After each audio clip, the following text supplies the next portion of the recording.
শবে বরাতে আমরা ভালো মন্দ খেতে পারি, কিন্তু 15 তারিখে দিনে বা রাত্রে হালুয়া রুটি করে খেতে হবে এইরকম কোন শরীয়তের বিধান আছে যে ওই দিনেই বা ওই রাত্রিতে হালুয়া রুটি করে খেতে হবে? শবে বরাতের রাত্রিতে দরজায় দরজায় মোমবাতি জ্বালানো হয়। মানুষের আকীদা যে বাপদাদার রূহগুলো পৃথিবীতে ফেরত আসবে। আমরা তো জানি আজরাইল আলাইহিস সালাম যখন কোনো মানুষের আত্মা বা রূহটাকে কবজ করে নেন, তখন সেটা চলে যায় হয় ইল্লিনে নাহলে সিজ্জিনে। ওই আত্মাটা, ওই রূহটা কিন্তু আর কি পৃথিবীতে ফেরত আসে?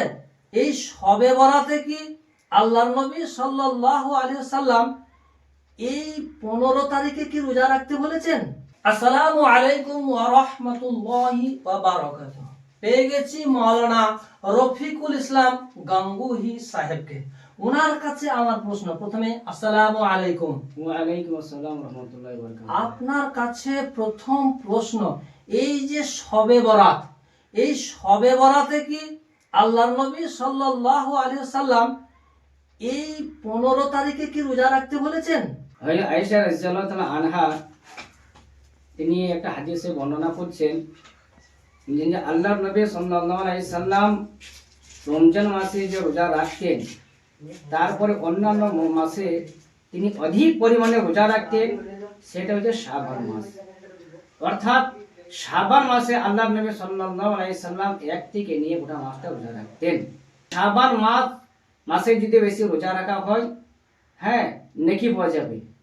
কিন্তু এটা তিনি বলেননি, আল্লাহ নবী সাল্লাল্লাহু আলাইহি সাল্লাম বলেননি যে শাবান মাসেই যে দুটি রোজা আছে, দুটি রোজা রাখতে হবে, এটা বলেননি। তাহলে 15 তারিখে নির্দিষ্ট ভাবে রোজা রাখার কোনো হাদিস নাই নাই। দর্শক কিন্তু আপনারা বুঝতে পারছেন তো যে শাবান মাসের 15 তারিখেই যে রোজাটা রাখতে হবে এমন কথা কিন্তু নাই। শাবান মাসে রোজা রাখার কথা রয়েছে, কিন্তু 15 তারিখে কেউ যদি জোর দেয় আর 15 তারিখে রোজাটা রাখে, সেটা কি হবে?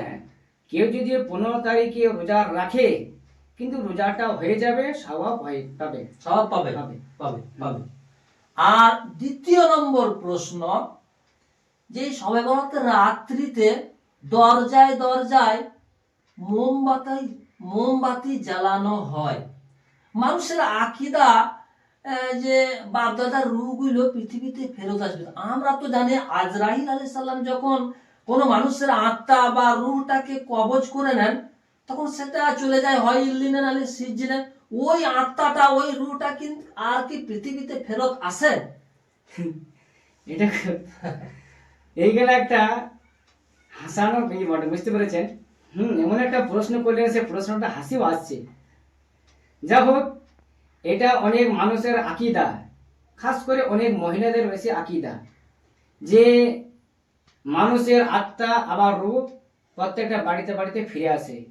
কাউরি মা, কাউরি বাপ, কাউরি ভাই মারা গেছে, তাদের আকীদা যে আমার মা মারা গেছে, আমাদের রূহ, আমাদের আত্মাটা আমাদের বাড়ির মধ্যে আজকে আসবে। এটা মানুষের ভুল ধারণা, বুঝতে পেরেছেন? এরকম কোনো হাদিসে, কোনো কোরআনে শপথ নাই, কোনো হাদিসে নাই যে তাদের আত্মা এবং তাদের রূহ বাড়িতে ফিরে আসবে।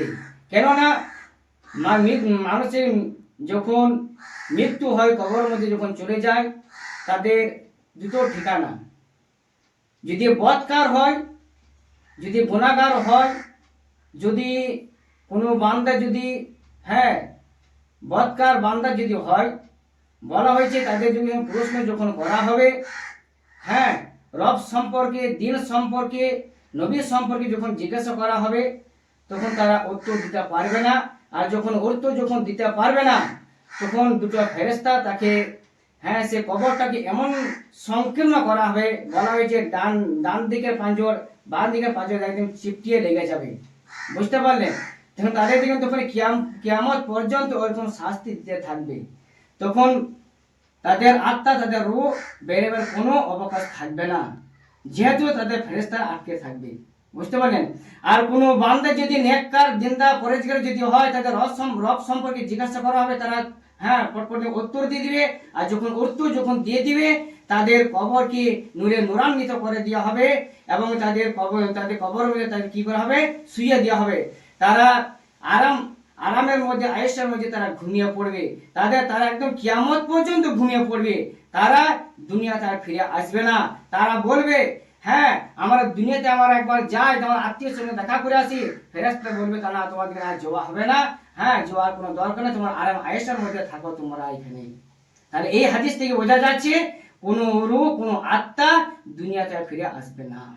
3 নম্বর প্রশ্ন হচ্ছে, এই শবে বরাতের আমরা ভালো মন্দ খেতে পারি, কিন্তু 15 তারিখে দিনে বা রাত্রে হালুয়া রুটি করে খেতে হবে, এইরকম কোন শরীয়তের বিধান আছে যে ওই দিনেই বা ওই রাত্রিতেই হালুয়া রুটি করে খেতে হবে?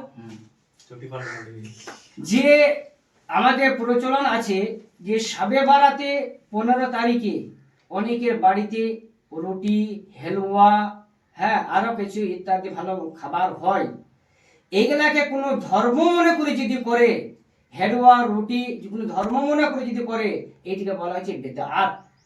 আর বেদাত যারা করবে তারা হলো পথভ্রষ্ট, আর যারা পথভ্রষ্ট হবে তাদের ঠিকানা হবে ফিন্নার অর্থাৎ জাহান্নামে। কোনো হাদিসে কোনো প্রমাণ নাই, কোনো কোরআনের মধ্যে প্রমাণ নাই, নবী থেকে প্রমাণ নাই যে এই এই দিনে শবে বারাতের দিনে হেলুয়া রুটি করতে হবে, কোনো নবী থেকে প্রমাণ নাই এবং সাহাবী থেকে প্রমাণ নাই, তাবিন থেকে প্রমাণ নাই, তবে তাবিন থেকে প্রমাণ নাই। যখন তিনারা যখন করেননি তাহলে হ্যাঁ সেটাকে হাদিস বলে কোনো গ্রহণযোগ্য করা যাবে না। আর আমি তো ধর্ম মনে না করি, ওই দিনটা তো আমি ধর্ম মনে করলাম না, আমার হালুয়া রুটি খাবার ইচ্ছা, খেতে পারি? সেটা ঠিক নয়, সেটাকে বর্জন করা একেবারে দরকার। আচ্ছা, ওই দিনটা পার হয়ে যাওয়ার পরে বা ওই দিনটা আসার 2-3 দিন আগে কি হালুয়া রুটি খেতে পারি? খেতে পারে ভাই সকল বন্ধুরা, 3টি মারাত্মক প্রশ্নের উত্তর আপনারা শুনলেন মাওলানা রফিকুল ইসলাম গাঙ্গুহি সাহেবের নিকট থেকে। ধন্যবাদ। আমরা সকলেই কোরআন এবং হাদিস মোতাবেক চলার চেষ্টা করব ইনশাআল্লাহ। আসসালামু আলাইকুম ওয়া রাহমাতুল্লাহি ওয়া বারাকাতুহু।